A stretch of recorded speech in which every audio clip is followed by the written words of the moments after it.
Les troubles du neurodéveloppement, un dépistage précoce, une étiquette à vie? Question en brin provoque, mais qui mérite d'être posée. On sait aujourd'hui que les troubles neurodéveloppementaux, TSA, TDAH, troubles du langage, de la coordination, résultent d'une combinaison, d'une vulnérabilité génétique et de facteurs environnementaux précoces qui influencent le développement cérébral. On sait aussi repérer des facteurs de risque connus et des marqueurs d'alerte, comme des antécédents familiaux, des complications périnatales ou des signes cliniques précoces. Là où ça coince, c'est quand on confond dépistage et diagnostic gravé dans le marbre. Mais alors, si on sait repérer ces vulnérabilités tôt, est-ce qu'on peut intervenir précocement sans pour autant figer un enfant dans une catégorie définitive? Certains diront que dès qu'on dépiste, on met une étiquette. Dire à des parents que leur enfant est à risque de TND, c'est déjà le classer dans une catégorie, avec tout ce que cela implique en termes de représentation sociale et d'angoisse parentale.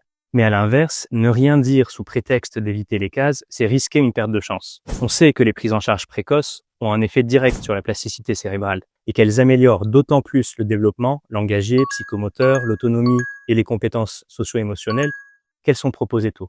Alors, peut-on repérer sans enfermer? La clé, c'est peut-être de repenser le diagnostic précoce et qu'au lieu d'un verdict binaire, tel TND ou pas, on introduise la notion de trajectoire développementale à surveiller. On ne met pas l'enfant trop vite dans une case, on regarde plutôt comment il évolue et on ajuste les interventions en fonction de notre niveau de préoccupation. Parce que certains enfants bifurquent, certains compensent et d'autres nécessitent un accompagnement au long cours. Une approche évolutive, adaptative et souple qui suit l'enfant sans le figer. Alors trier sans classer, c'est possible. Oui, si on accepte que détecter, ce n'est pas prédire avec certitude, mais accompagner avec nuance. Mais ça, on vous en parle la semaine prochaine.